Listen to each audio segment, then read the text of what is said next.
जी भी है, मेरे हस्बैंड भी नहीं, हम लोग कैसे रहेंगे? हम लोग को जो निकाला जाएगा, मान लीजिए हम लोग तो मान लीजिए इतना वो नहीं कर सकते आगे बढ़ने से, मान लीजिए हम लोग नहीं कुछ कर पाए तो अपने बच्चों के लिए तो कुछ करना है। हमारी मदद की जाए कि हम लोग रहेंगे तो कैसे, कहाँ काम करेंगे, कहाँ करेंगे? लेडीजों का जानते कहाँ पे हम लोग को काम मिलेगा, कहाँ नहीं मिलेगा।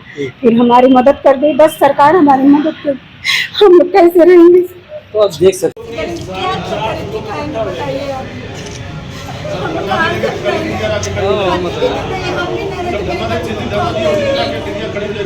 गोरखपुर एम्स से सिक्योरिटी गार्ड की नौकरी करने वाले 410 लोगों के नौकरी पर आज संकट गहराने लगा है, क्योंकि जिस कंपनी द्वारा इन्हें नियुक्त किया गया था, अब इन्हें जो है सेवा मुक्ति का जो है नोटिस मिलने के बाद इनके चेहरे पर देख सकते हैं किस तरीके से उदासी है। क्योंकि जब से गोरखपुर एम्स की नींव रखी गई तभी से ये जो है कोर कंपनी के द्वारा सिक्योरिटी गार्ड के तौर पर बाकायदा यहाँ पर ड्यूटी करते रहे। खास बात यह रही कि कोविड के दौरान जब लोग घर से बाहर नहीं निकलते थे या स्वास्थ्य सेवाएं पूरी तरीके से चरमरा गई थी, तो इन्हीं सिक्योरिटी गार्ड की बदौलत जो है डॉक्टर द्वारा जो तमाम मरीजों का इलाज किया जा रहा था। अब इनके जो सेवा पर यानी इनकी नौकरी पर जो संकट गहराने लगा है, इसको लेकर यहाँ पर गोरखपुर शास्त्री चौक स्थित प्रेस क्लब पर ये लोग बड़ी संख्या में यहाँ पर आए हुए हैं और अपने दर्द को साझा कर रहे हैं, क्योंकि पिछले 6 सालों से एम्स में सेवा दे रहे थे। अब सेवा मुक्ति के बाद इनके जो है परिवार पे जो रोजी रोटी का संकट गहराने लगे। इनसे जानते हैं क्या कहना चाहेंगे मैडम। अब जो है पिछले 6 सालों से आप लोग एम्स में सेवा दे रही थी कोविड के दौरान। जी सर, कोविड जब आया तो सारे लोग डरते थे बाहर निकलने से, और हम लोग एम्बुलेंस को छूना, मरीज को उठाना, वेंटिलेटर को उठाना, ये सारे जो भी वहाँ कार्य होता था हम लोग करते थे, हम लोगों से कराया जाता था। हम लोग बिना सोचे समझे सब कुछ किए, और आज ये दिन आ गया जो स्टूडेंट कोरोना पॉजिटिव हो जाते थे, हॉस्टल में मेरी ड्यूटी लगती थी, उन लोगों को खाना पानी पहुंचाना, लाना, इमरजेंसी में ले आना, इलाज कराना, दिखाना, जो भी काम होता था हम लोग करते थे। लेकिन हम लोग को ये नहीं पता था कि एक दिन हम लोग को नोटिस लेके और यहाँ से बाहर कर दिया जाएगा। हम लोग तो सोचे कि हम लोग पूर्वांचल गोरखपुर के रहने वाले हैं, बाबा का, अब तो हम लोग कह रहे हैं कि बाबा के शहर में हैं हम लोग, तो बाबा के शहर में तो सारे लोगों को नौकरी रोजगार मिल रहा है, लेकिन हम लोग के साथ ऐसा क्यों हो रहा है? अच्छा, कितनी महिलाएं हैं? सरकार जो महिला सशक्तिकरण की बात करती है, महिलाओं को रोजगार देने की बात कर रही है, कितनी संख्या में महिलाएं आप लोग? हमारे यहाँ 106 लेडीज है सर, उसमें कुछ विधवा है, कुछ तलाकशुदा है, इनसे बात करिए। ये हमारे सिक्योरिटी गार्ड है। सिक्योरिटी गार्ड है। अच्छा, हाँ सर बताइए, मान लीजिए हम लोग तो इतना एम्स के लिए कुछ किए, बताइए मेरे बच्चे भी हैं, मेरे हस्बैंड भी नहीं, हम लोग कैसे रहेंगे? हम लोग को जो निकाला जाएगा, मान लीजिए हम लोग तो मान लीजिए इतना वो नहीं कर सकते आगे बढ़ने से, मान लीजिए हम लोग नहीं कुछ कर पाए तो अपने बच्चों के लिए तो कुछ करना है। बच्चे कैसे पढ़ेंगे, कैसे लिखेंगे? हमें निकाल दिया जाएगा तो हम लोग क्या करेंगे बताइए? क्या कहा जा रहा है आप लोग से? बस हम लोग से यही कहा जा रहा है कि नोटिस आ गया है, हम लोग को बस निकाल दिया जाएगा 30 तारीख से। उसके बाद हम लोग कहाँ जाएंगे, किस रोड पे जाएंगे, क्या करेंगे, क्या नहीं? हम लोग अपने बच्चों के बारे में तो सोच रहे हैं, बताइए। उसके बाद से हम लोग तो उस बच्चे हैं, हम लोग के पढ़ाना है, लिखाना है। हमारा यही गुजारिश है सरकार से कि हम लोग की मदद करे, हमारी सहायता करे। हम लोग यही उनसे गुजारिश करेंगे प्रधानमंत्री से कि हम लोग के साथ रहे। हम लोग जितनी महिलाएं या पुरुष हैं, हम लोग हर दुख से कर करके यहाँ पे नौकरी कर रहे हैं, और उसके लिए हमारी सहायता की जाए, हमारी मदद की जाए कि हम लोग रहेंगे तो कैसे, कहाँ काम करेंगे, कहाँ करेंगे? लेडीजों का जानते कहाँ पे हम लोग को काम मिलेगा, कहाँ नहीं मिलेगा।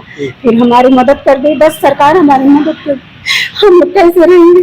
तो आप देख सकते हैं इनके आंसू भी छला करें, क्योंकि दर्द है। ये विडो महिला है, इनके 2 बच्चे हैं, इन्हीं नौकरी के बदौलत तो परिवार कहाँ से इलाज कराएंगे, क्या करेंगे? और ये भी तो नहीं है कि कुछ आगे हमारा है, कुछ भी नहीं है। 3 बच्चे हैं, हम उनसे कहाँ से पढ़ाएंगे लिखाएंगे? हर दिन कहाँ से हम कुछ करेंगे? बस हमारी यही गुजारिश है कि हम लोग को कंपनी से नहीं है, पर हम लोग को वहाँ रखा जाए, किसी भी तरह से हम लोग को रख लिया जाए सर। बस अब सवाल इस बात का हो रहा है, इन सिक्योरिटी गार्ड की जगह पर जो है आर्मी के रिटायर्ड लोगों को रखा जाएगा। क्या लग रहा है, क्या आप लोगों को कहा गया है? इससे हम लोगों को आदेश मिला है कि आप लोगों को जो है 30 तारीख के बाद सेवा समाप्त कर दी जाएगी। अगर एम्स प्रशासन जीडीआर को रखना चाहती है तो हमें कोई एतराज नहीं है, क्योंकि जीडीआर में जो भूतपूर्व सैनिक आते हैं उनके लिए हम द्वेष भी नहीं कर सकते, क्योंकि वो देश की सेवा किया हुआ। लेकिन जीडीआर के लाने के अब देखिए, वो अपने कार्यकाल में एक तो नौकरी भी किए, पेंशन भी उठाते हैं, अच्छी खासी पेंशन मिलती है। हमारा क्या, हमें तो बस इसी एम्स की नौकरी पे एक भरोसा था और उसी के भरोसे की बदौलत हम अपने बच्चों का जीविकोपार्जन करते थे। हमें कोई एतराज नहीं जीडीआर, लेकिन हमें एम्स में जो हम नौकरी करते थे उस नौकरी को बरकरार रखी जाए।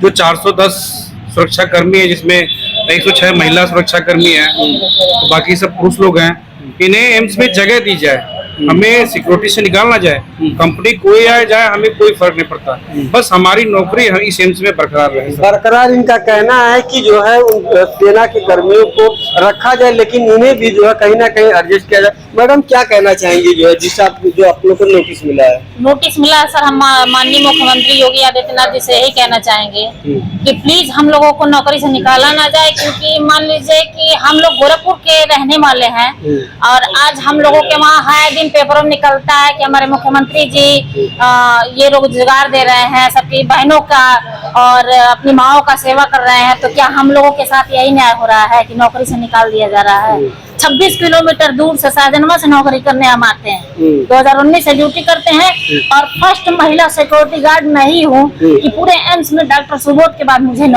कोविड हुआ था। उस टाइम हम लोग कोई भी झिझक, कोई भी डर नहीं किया गया और सारी हमारी महिलाएं, सारे हमारे जेंट्स सुरक्षा में तैनात है। हॉस्टलों में जितने बच्चे रहे उनके साथ खाना पीना देना, जो भी कोविड उसमें क्वारंटाइन किया गया था। तो हम लोग जहाँ जाते हैं हमें तो ये गर्व होता है कि हम गोरखपुर जिले के हैं। मुख्यमंत्री अपने शहर के क्या मांग कर मुख्यमंत्री जी से यही मांग है कि हमें तो प्राउड फील होता है कि हम अपने गोरखपुर इस शहर में है कि जहाँ मुख्यमंत्री योगी आदित्यनाथ रहते हैं, जो हम लोगों को ये होता है कि हमारे पिता समान है और सबकी रक्षा करते हैं। और हम लोग इस समय में अगर महिलाओं को, जेंट्सों को इस तरीके से निकाल दिया जाएगा तो फिर किस कंट्री में, किस देश में जाएंगे, किस जगह जाएंगे? कहीं बम्बई दिल्ली जाते हैं तो वहाँ यही होता है कि हम लोग कहते हैं कि नहीं हम लोग गोरखपुर से हैं, इस चीज को गर्व महसूस करते हैं। माननीय मुख्यमंत्री जी से यही अनुरोध है कि प्लीज हम लोगों के नौकरी पे कुछ भी ऐसी दिक्कत ना हो, हमारे सैनिक भी रखे जाएं, कुछ हमारे महिला जेंट्स जो भी हैं उनको उस कहीं ना कहीं एडजस्ट किया जाए, कहीं ना कहीं एडजस्ट किया जाए। क्या कहना चाहिए, काफी आप सीनियर हैं, क्या कहना चाहिए? मेरे कहने से ये है कि मैं सबसे पहले माननीय मुख्यमंत्री जी उसको प्रणाम करता हूँ और कहता हूँ कि सर ये मेरे जिला, मेरे गोरखपुर जिले की जो है कि एम्स बना, हम लोग बड़े उत्साहित हुए कि मेरे जिला में एम्स बन रहा है, हम लोगों को रोजगार मिलेगा और हम लोग रोजगार मिला, बड़ी खुशी से रोजगार है। हम लोग अपनी ड्यूटी किए, सबका रक्षा करते थे, कोविड से लेके हर स्तर से हम लोग खड़े थे। लेकिन जब हम लोगों को बोला गया कि तुम लोग 31 तारीख को यहाँ से हटा दिए जाओगे, सर उसी दिन से हम लोगों को ना खाना अच्छा लगा, ना पीना अच्छा लगा। हम लोग किस तरह अपने बच्चों को देखेंगे, अपना कार्यभार कैसे चलाएंगे, किस तरह का, इसलिए हम लोग बड़ा दुखी हैं कि, और प्रार्थना हमारा यही है कि माननीय मुख्यमंत्री जी से कि अपने बच्चों को, अपने गोरखपुर के बच्चों को, जो गोरखपुर में हर शहर के, हर देश के लोग आकर जहाँ रोजी रोटी जीते हैं और हम ही लोग इस शहर से भगाए जाए, सर हम लोग कहाँ जाएंगे, कहाँ रोजी रोटी पाएंगे अपना?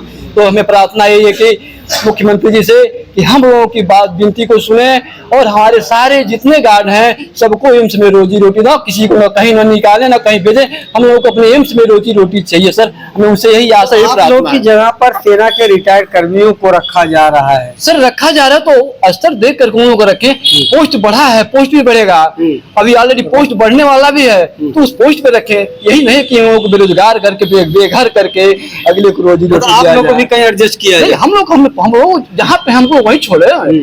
क्या कहना चाहेंगे आप?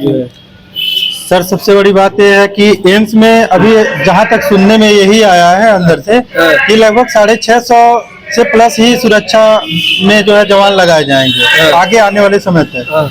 तो मेरा कहना यह है कि अगर 410 को आज हम निकाल देंगे तो टोटल फिर से इनको वैकेंसियां करनी पड़ेंगी।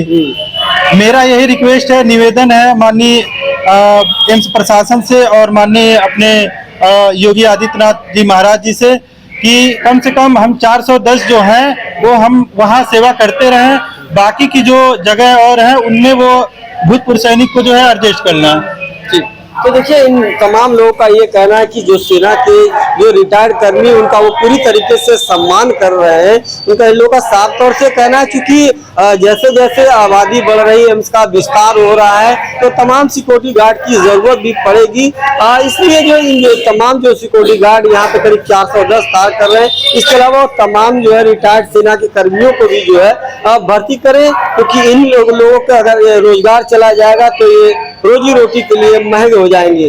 गोरखपुर से फैयाज अहमद।